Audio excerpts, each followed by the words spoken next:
গণসংখ্যা নিবেশন কোনো তথ্য সারিকে কতগুলো ক্ষুদ্র ক্ষুদ্র অংশে বিভক্ত করে অংশগুলোতে তথ্যসমূহের অবস্থান বা বণ্টন ব্যবস্থা নির্ণয় করার জন্য যে সারণী পাওয়া যায় তাকে গণসংখ্যা নিবেশন বলে।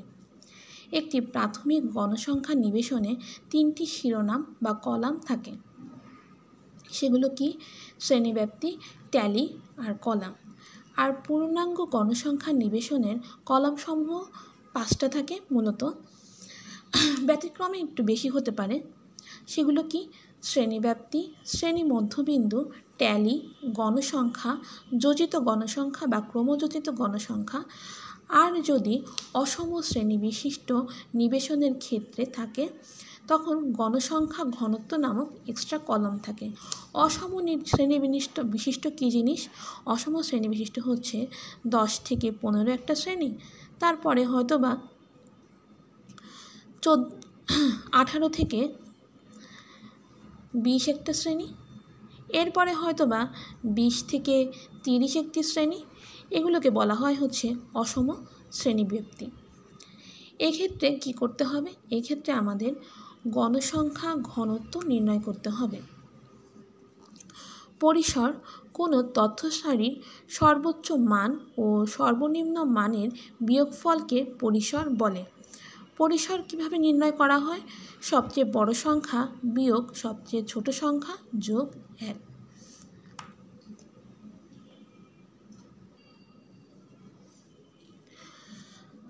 আমরা এখানে বোঝার জন্য একটি তথ্য সারি নিয়েছি। এখানে আমাদের কয়েকটা সংখ্যা দেওয়া আছে। আমরা সেখানে মোট দফা বা মোট সংখ্যাটা বের করি। কত আছে?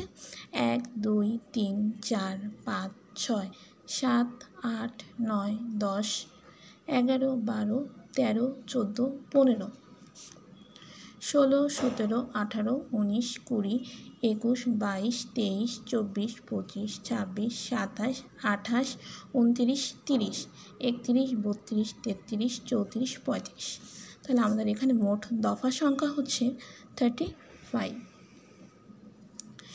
এখানে সবথেকে বড় সংখ্যা কি আছে? 66। তার উপরে এখানে আর নেই, তাহলে আমাদের সবথেকে বড় সংখ্যা হচ্ছে 66। সবচেয়ে ছোট সংখ্যা 30। তাহলে আমাদের পরিসর কত হবে?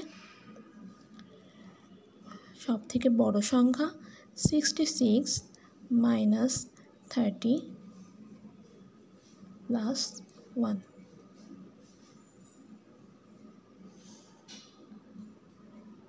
36 প্লাস 1 সমান 37।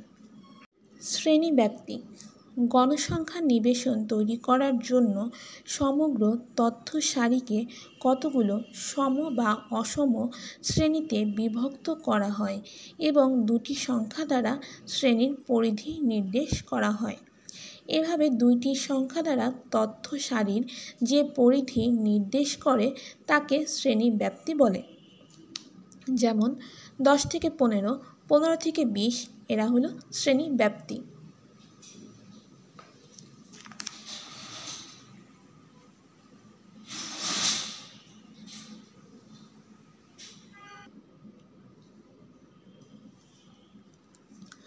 শ্রেণী সীমা প্রত্যেক শ্রেণীর সীমা নির্ধারণী ছোট ও বড় মান দুটিকে শ্রেণী সীমা বলে।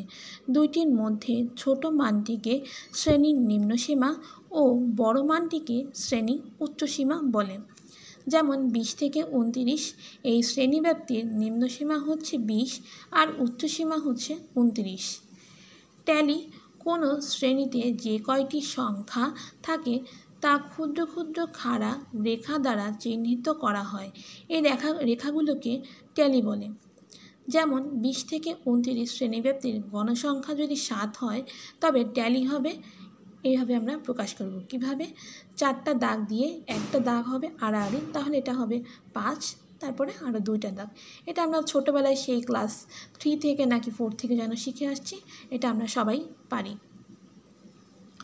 শ্রেণী ব্যবধান কোনো শ্রেণীর দুটি সীমার বিস্তারকে শ্রেণী ব্যবধান বলে। এখন এটা নির্ণয়ের দুটি পদ্ধতি আছে। সেটা হচ্ছে শ্রেণীব্যাপ্তি যদি অন্তর্ভুক্তি পদ্ধতির হয় তখন শ্রেণীর নিম্নসীমা ও উচ্চসীমা দুটি ওই শ্রেণীর অন্তর্ভুক্তি করা হয়। কেমন? তখন এই অন্তর্ভুক্তি শ্রেণীব্যাপ্তি নিয়ে আমাদের অনেক কনফিউশন আছে। আমরা সেটা কিভাবে বুঝবো? এটা অন্তর্ভুক্তি না বহির্ভুক্তি? অন্তর্ভুক্তি শ্রেণীভুক্তির ব্যাপারটা দেখো, 20 থেকে 24, 25 থেকে 29, 30 থেকে 34, 35 থেকে 39। এখানে কি হচ্ছে? এখানে এই যেই এটার উচ্চসীমা তার সাথে কিন্তু এর নিম্নসীমার কোনো সম্পর্ক নেই। এখন এটাই হচ্ছে কি অন্তর্ভুক্তি, তার মানে এদের নিম্নসীমা উচ্চসীমা দুটোই এই শ্রেণীর ভেতরেই আছে। এক্ষেত্রে কি হচ্ছে, আমরা যখন শ্রেণী ব্যবধান বের করব তখন এই উচ্চসীমা ও নিম্নসীমা ধরে গণনা করব। সেটা কিভাবে? যেমন এই 20 থেকে 24 এটার শ্রেণী ব্যবধান কত হবে? 20, 21, 22, 23, 24। তাহলে আমাদের শ্রেণী ব্যবধান এখানে 5। বহির্ভুক্ত শ্রেণীব্যাপ্তির সময় কি হবে? একটি শ্রেণীর ঊর্ধ্বসীমা অপর শ্রেণীর নিম্নসীমা একই সংখ্যা থাকে। এই কথাটার মানে কি? আমরা এখানে দেখি 10 থেকে 20, 20 থেকে 30, 30 থেকে 40, 40 থেকে 50। এখানে কি হচ্ছে, এই শ্রেণীর যে উচ্চসীমাটা সেটা এই শ্রেণীর নিম্নসীমা, এই শ্রেণীর যে উচ্চসীমা এই শ্রেণীর সেটা নিম্নসীমা। এর কারণ হচ্ছে এটা বহির্ভুক্তি কেন বলা হচ্ছে? আমরা যখন কোনো তথ্য সারি থেকে 10 থেকে 20 গণসংখ্যা ফাইন্ড আউট করব তখন আমরা এই 20টাকে এর ভিতরে ধরবো না। 20টা ধরবো আমরা কোন সীমাতে? 20টা ধরবো আমরা এই 20 থেকে 30 এই শ্রেণীতে। আচ্ছা, আমি একটু কথা উল্টাপাল্টা বলে ফেলি মাঝে মাঝে। তখন কি হচ্ছে, আমরা এটা শ্রেণী ব্যবধান নির্ণয়। শ্রেণী সংখ্যা 25-এর বেশি ও 5-এর কম হওয়া ঠিক নয়। তাই পরিসরকে একবার 5 ও আরেকবার 25 দ্বারা ভাগ করে প্রাপ্ত ফলাফলে যে কোনো পূর্ণ সংখ্যাকে শ্রেণী ব্যবধান ধরলে শ্রেণী সংখ্যা 5 ও 25-এর মধ্যে থাকবে। সর্বোচ্চ পূর্ণ সংখ্যা নেওয়াটাই ভালো।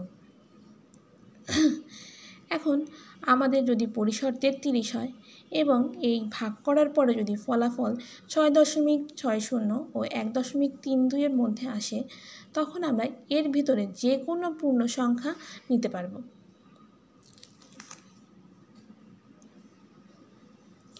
আমরা এর একটা পরিসর হচ্ছে 37। এখন আমরা শ্রেণী ব্যবধান নির্ণয় করি। প্রথমে 37কে 25 দিয়ে ভাগ করি। ভাগফল আসে কত?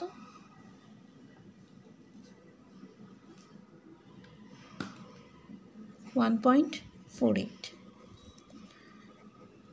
37কে 5 দ্বারা ভাগ করলে 7.4। তাহলে আমরা এর ভিতরে যে কোনো একটা শ্রেণী ব্যবধান নিলে তার শ্রেণীর সংখ্যা 5 থেকে 25-এর ভেতর থাকবে। তাহলে আমরা ধরি শ্রেণী ব্যবধান 5। এখন আমরা শ্রেণী ব্যবধান ধরলে শ্রেণী সংখ্যা কত হবে?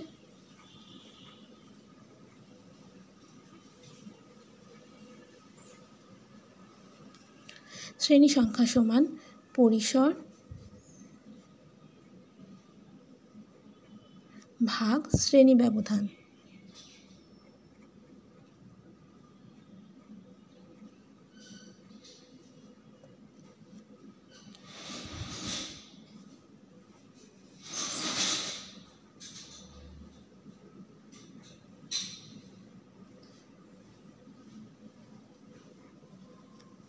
আমাদের শ্রেণী সংখ্যা আসছে 7.4, এটাকে পূর্ণ সংখ্যায় নিলে 8 হবে। গণসংখ্যা কোনো শ্রেণী সীমার মধ্যে যতগুলো সংখ্যা পাওয়া যায় তাই হচ্ছে গণসংখ্যা। ক্রমযোজিত গণসংখ্যা, কোনো শ্রেণীর আগে বা পরে সংখ্যা আছে তা জানার জন্য শ্রেণীসমূহের গণসংখ্যা পর্যায়ক্রমে যোগ করে যে সংখ্যাগুলো পাওয়া যায় তাকে ক্রমযোজিত গণসংখ্যা বলে। শ্রেণী মধ্যবিন্দু কোনো শ্রেণীর নিম্নসীমা ও উচ্চসীমার যোগফলকে 2 দ্বারা ভাগ করলে যে ভাগফল পাওয়া যায় তাকে ওই শ্রেণী মধ্যবিন্দু বলে। গণসংখ্যার ঘনত্ব কীভাবে নির্ণয় করা হয়? গণসংখ্যা ভাগ শ্রেণী ব্যবধান দিয়ে। এখন আমরা শ্রেণী ব্যাপ্তি নির্ণয় করি। আমাদের যেহেতু সব থেকে ছোট সংখ্যা হচ্ছে 30, তাই আমরা 30 থেকে শুরু করব।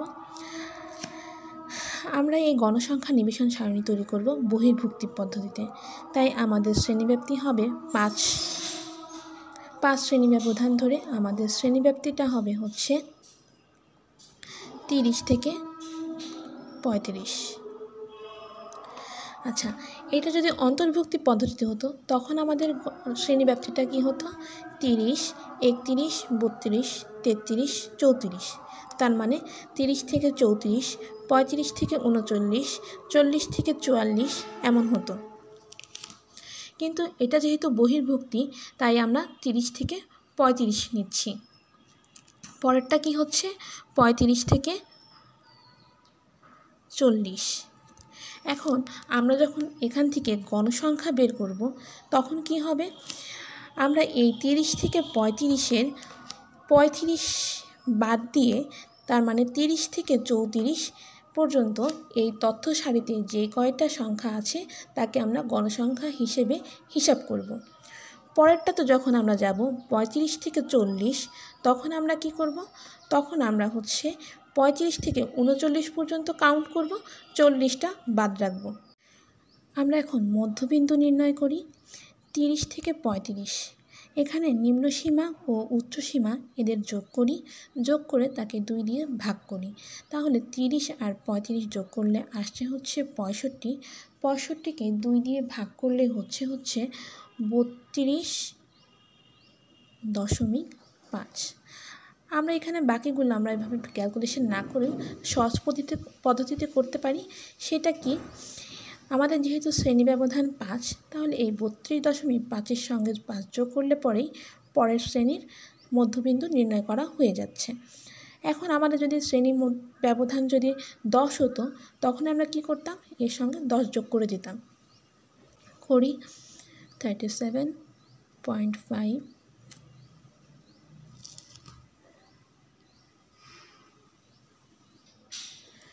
যোজিত গণসংখ্যা 2 ধরনের, ঊর্ধ্বগামী আর নিম্নগামী।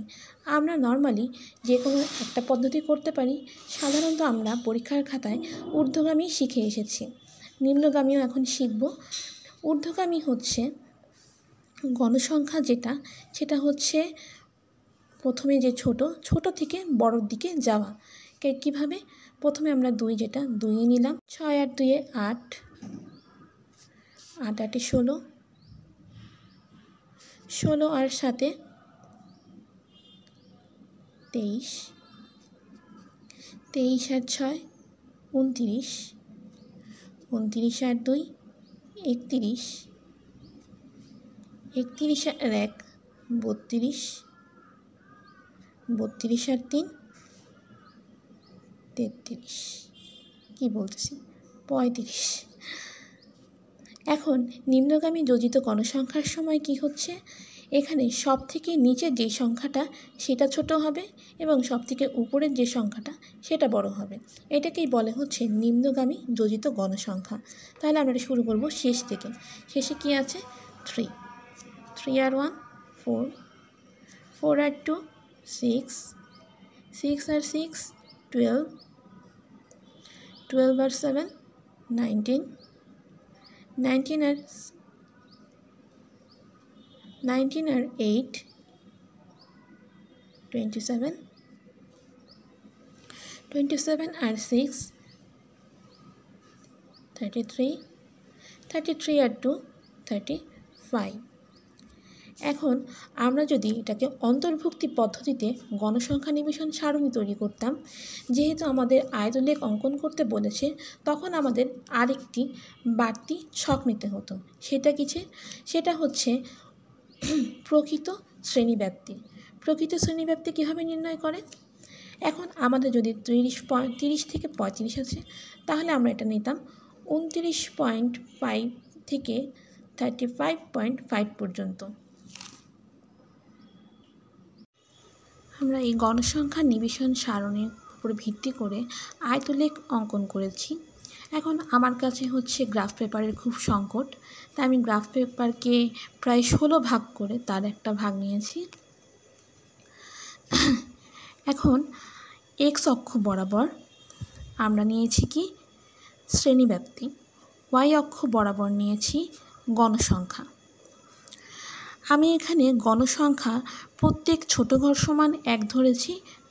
আর পরীক্ষার খাতায় যেহেতু আমাদের মোটামুটি মানের একটা গ্রাফ পেপার দেয়, তাহলে সেখানে আমরা সেই অনুযায়ী হিসাব করে একটু বড়ও নিতে পারবো। যেমন 2 ঘর সমান 1 সংখ্যা বা 5 ঘরে 1 সংখ্যা নিতে পারবো।